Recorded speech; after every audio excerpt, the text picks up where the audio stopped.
Jungs und Mädels, was geht ab? Herzlich willkommen zu einem neuen Video. Jetzt ist die Zeit gekommen, sich mal mit den Kreuzungen zu beschäftigen. Ich möchte nur sagen, das ist so schlimm mit anzusehen, wenn man den ganzen Tag im Auto sitzt. Ich meine, die meisten Autofahrer kommen ja nicht mal auf die Kreuzung klar. Wie soll da ein Fahrschüler darauf klarkommen?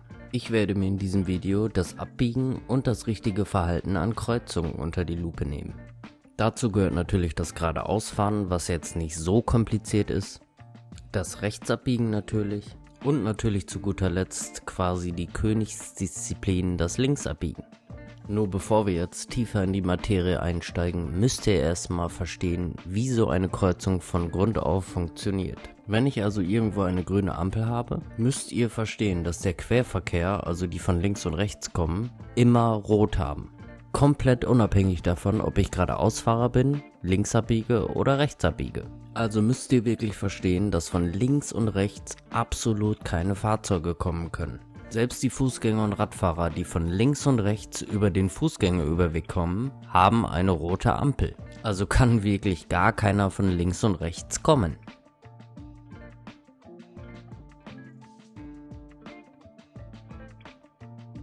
Die einzigen Autos, die mit euch zusammen grün haben, sind die, die sich auf derselben Straße befinden. Und selbstverständlich die Fußgänger und Radfahrer, die in dieselbe Richtung fahren. Also merkt euch am besten dazu, jede Kreuzung in Deutschland ist so nach diesem Schema aufgebaut. Also könnt ihr wirklich immer safe sein, dass ihr niemals Querverkehr bei einer grünen Ampel habt. Und ich sage das hier wirklich bewusst dazu, weil das sehr viele Leute nicht verstehen. Ihr solltet auch nicht an der grünen Ampel stehen bleiben, nach links und rechts gucken, weil jemand über Rot fahren könnte. Weil ich dieses Argument hin und wieder auch mal gerne höre. Ich kann euch sagen, die Prüfer sehen das aber nicht so gerne. Es gibt also im Großen und Ganzen 3 Arten beim Befahren von Kreuzungen. Wie gerade auch schon erwähnt, einmal das Geradeausfahren, das Linksabbiegen und natürlich das Rechtsabbiegen.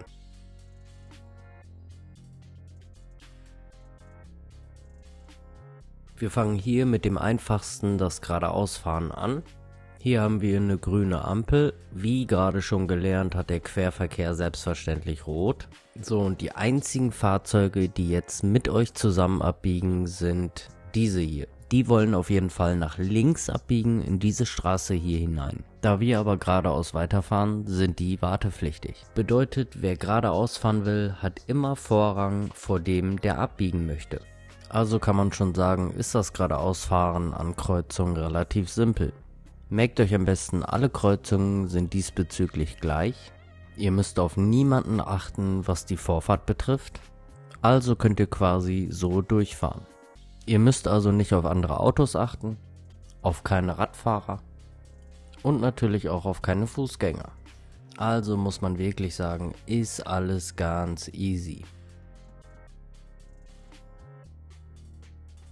Darum jumpen wir jetzt auch direkt zum Rechtsabbiegen.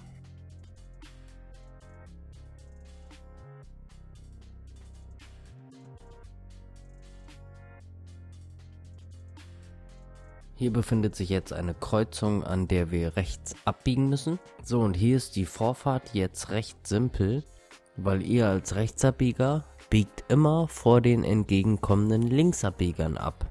Und da das die einzigen sind, die mit euch gleichzeitig in die Straße reinfahren, hat sich somit die Vorfahrt zu den anderen PKWs geklärt. So, wenn ihr dann bei grün abbiegen könnt, ist hier wunderschön zu erkennen, dass die Fußgängerampel grün ist. Ihr müsst dann selbstverständlich jedem Vorrang gewähren, der die Fußgängerampel überqueren möchte.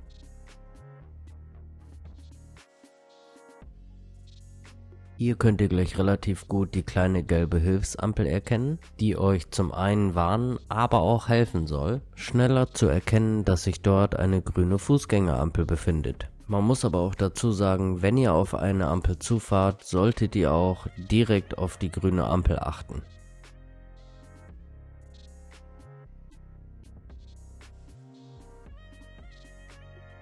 So, bei der nächsten Kreuzung haben wir dann diese Zweierampel hier. Man muss natürlich dazu sagen, dass beide Ampeln für euch wichtig sind. Heißt dann also im Klartext, wenn die große Ampel grün ist und die kleine aus, dürfte ich hier natürlich rechts abbiegen. Hier müsst ihr dann aber vorsichtig sein, weil in diesem Fall die Fußgängerampel immer mit euch zusammen grün hat.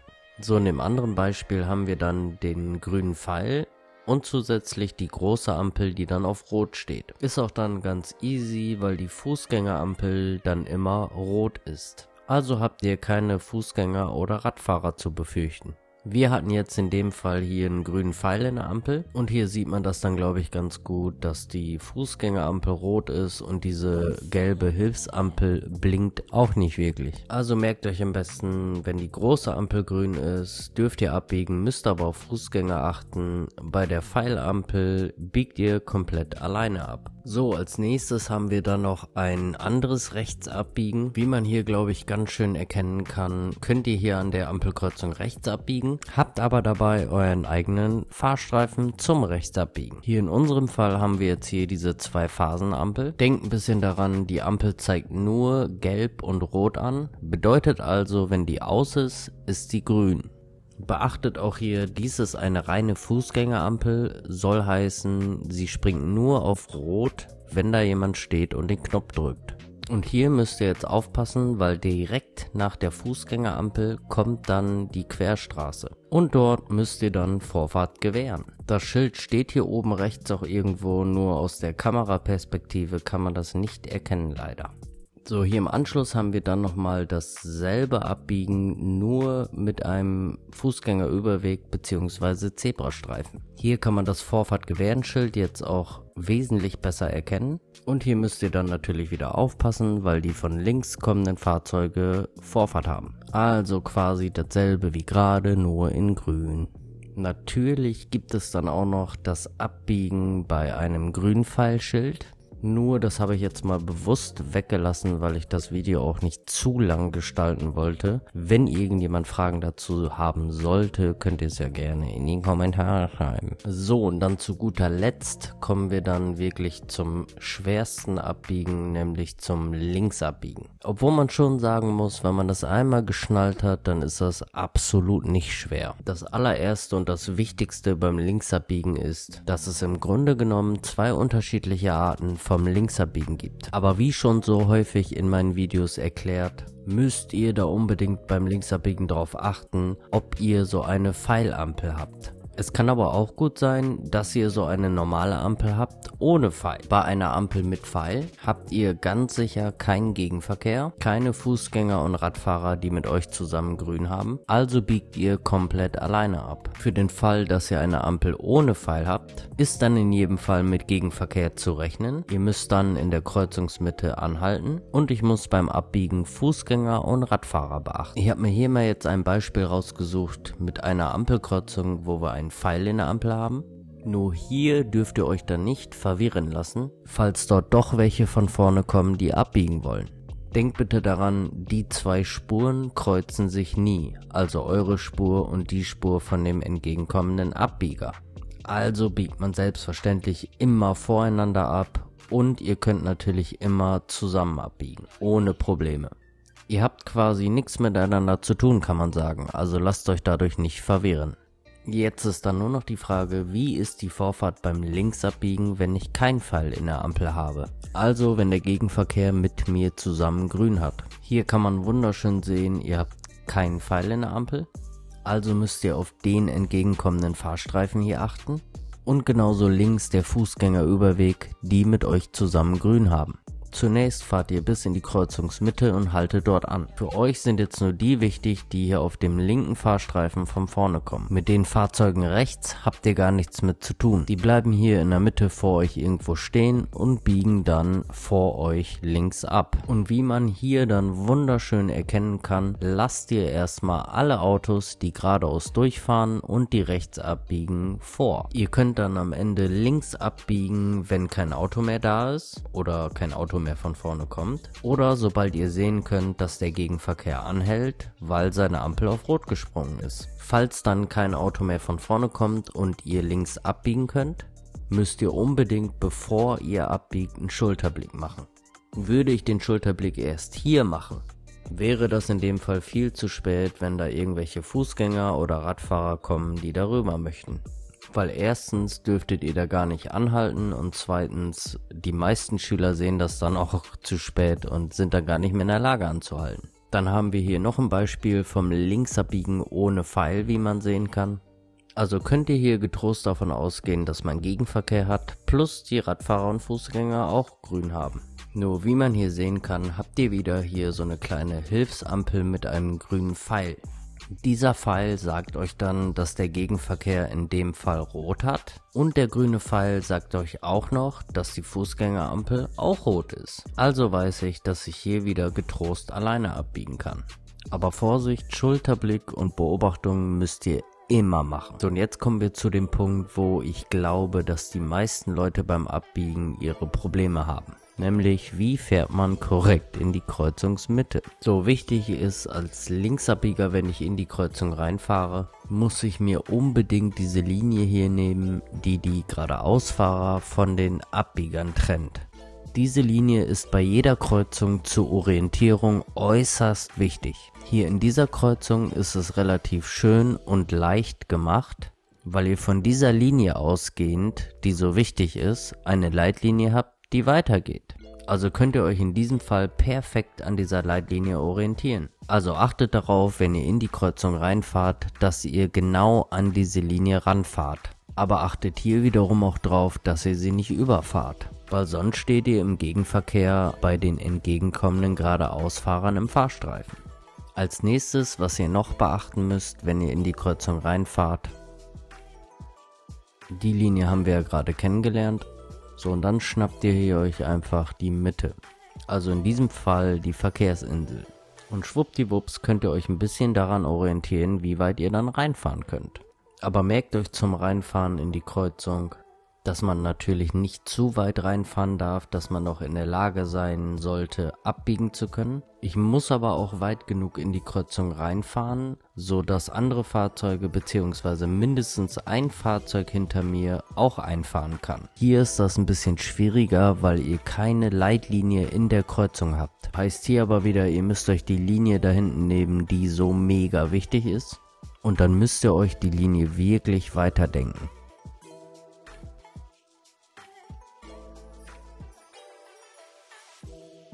Weil nur dann weiß ich, wie weit ich nach links ziehen kann. Danach schnappt ihr euch wieder die Mitte und dann habt ihr ungefähr euren Punkt. Und hier kann man jetzt schön erkennen, der Schüler zieht schön nach links in die Mitte rein und genau hier würde man jetzt anhalten. Nur man sieht, es kommt kein Gegenverkehr von vorne. Und wichtig, man sieht hier die Fußgängerampel, die grün ist und diese blinkende Hilfsampel wieder. Also muss ich vor dem Abbiegen hier Schulterblick machen und sicher sein, dass da keine Fußgänger und Radfahrer mehr rüberfahren. Dann haben wir selbstverständlich noch das gute alte mehrspurige Abbiegen. Hier habt ihr dann 2 oder mehrere Fahrstreifen, die in eine Richtung abbiegen. In unserem Beispiel ist es Linksabbiegen, aber das gibt's auch als Rechtsabbieger. Beim mehrspurigen Linksabbiegen könnt ihr sicher sein, dass dort kein Gegenverkehr vorhanden ist. Ich zeige das aber lieber mal von oben, dann kann man das ein bisschen besser erkennen. Hier ist dann äußerst wichtig, startet ihr im Fahrstreifen 1, müsst ihr auch in Fahrstreifen 1 ankommen. Dasselbe gilt natürlich für den zweiten Fahrstreifen, startet ihr da, müsst ihr auch am Ende dort ankommen. Heißt dann also im Klartext, ihr dürft während des Abbiegens keinen Spurwechsel vornehmen. Selbstverständlich spielt es hierbei keine Rolle, ob das aus Versehen passiert ist oder ob ihr absichtlich einen Spurwechsel vorgenommen habt. In der fahrpraktischen Prüfung würde man deswegen auch sofort durchfallen. Hier kann man jetzt super erkennen, ihr habt in der Kurve die Leitlinien, die euch quasi euren Fahrstreifen in der Kurve anzeigen. Müsst dann einfach nur aufpassen, dass ihr in eurem Fahrstreifen bleibt.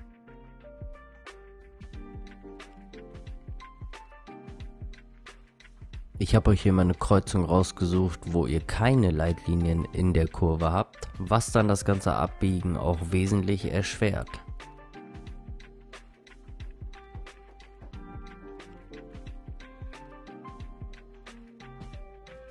Also müsst ihr dann höllisch aufpassen, dass man unbedingt im richtigen Fahrstreifen ankommt. Bei mehrspurigen Abbiegen ist auch wichtig zu erwähnen, dass ihr darauf achten solltet, wo die Fahrstreifen nach dem Abbiegen hinführen.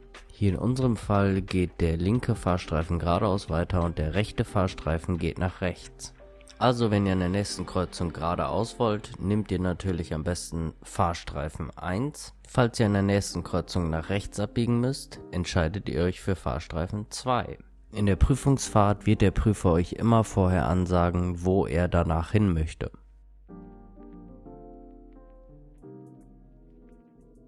So, dann zu guter Letzt haben wir noch so welche Kreuzungen, wo man nur einen Fahrstreifen hat. Bedeutet also, ich kann aus dem einen Fahrstreifen überall hinfahren. So, als Geradeausfahrer hat sich wieder nichts geändert, da hat man wie immer Vorrang und kann so durchfahren.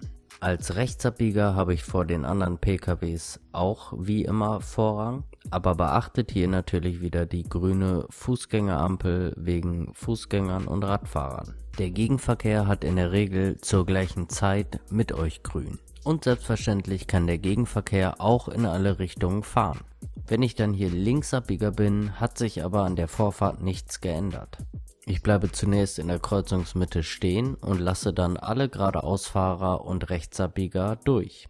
Als Linksabbieger achte ich hier wieder beim Einfahren drauf, dass ich ziemlich weit nach links in die Mitte ziehe, weil man muss zusehen, dass man hier wieder mit dem anderen Linksabbieger voreinander abbiegt. Aber aufgepasst für den Fall, dass sich da noch Fahrzeuge dahinter befinden oder irgendwelche Fahrräder. Für den Fall, dass die geradeaus wollen, der Gegenverkehr hat immer Vorrang.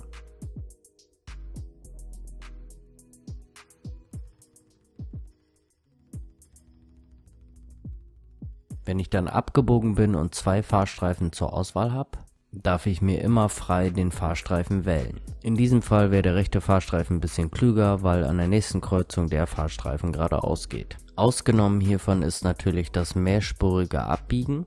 Da dürft ihr im Anschluss nach dem Abbiegen auf gar keinen Fall frei den Fahrstreifen wählen, aber das hatten wir ja gerade schon. So, das war auf jeden Fall alles Wichtige zum Verhalten an Ampelkreuzungen.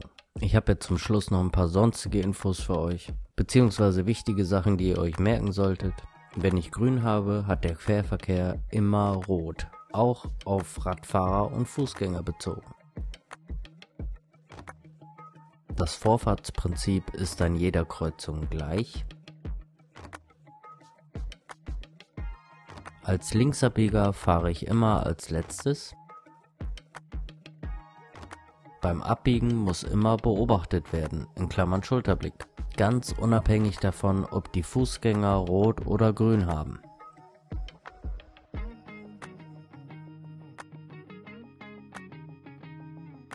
Worauf solltest du beim Abbiegen besonders achten? Wenn du abbiegst, musst du Radfahrer und Fußgänger passieren lassen. Dabei ist es egal, ob sie sich auf oder neben der Fahrbahn befinden und ob sie sich in die gleiche oder in die entgegengesetzte Richtung bewegen wie du. Nimm besondere Rücksicht und nähere dich so langsam, dass du unter keinen Umständen jemanden gefährdest. Vor und während des Abbiegens solltest du den Bereich neben deinem Fahrzeug besonders intensiv beobachten, um weder Radfahrer noch Fußgänger zu übersehen. Und du solltest natürlich auf gar keinen Fall den Schulterblick vergessen, um den toten Winkel abzusichern. So, wir müssten jetzt mit allem durch sein. Das Video ist echt länger geworden, als ich vermutet hatte. Aber man merkt dann doch schon, wenn man dann alles mit reinpacken will, was so dazugehört, dann ist das doch ein ganz schöner Haufen, der wichtig ist. Achtet da auf jeden Fall wirklich drauf, für den Fall, dass ihr eine Prüfung fahren müsst. Die Prüfer legen beim Abbiegen besonders viel Wert auf die Beobachtung, also Spiegelbeobachtung, Schulterblicke, und ihr müsst diese ganze Beobachtung immer mitmachen, egal ob da Radfahrer kommen, egal ob die Ampel rot oder grün ist, ihr müsst immer beobachten. Und wenn man in der Prüfung wirklich gut beobachtet, dann sammelt man bei dem Fahrprüfer auch schon relativ viele Pluspunkte, weil ja, eine Beobachtung ist viel wert, ne? Dafür muss man dann aber auch dazu sagen, wenn ihr dann da irgendwo eine grüne Fußgängerampel habt und man vergisst dann den Schulterblick, dann kann man durchaus auch für einen Schulterblick durch die Prüfung fallen. So, ich habe auf jeden Fall genug geredet für heute. Wenn ihr irgendwelche Fragen haben solltet, ihr wisst Bescheid. Bleibt sauber, fahrt vorsichtig, wir hören uns beim nächsten Mal.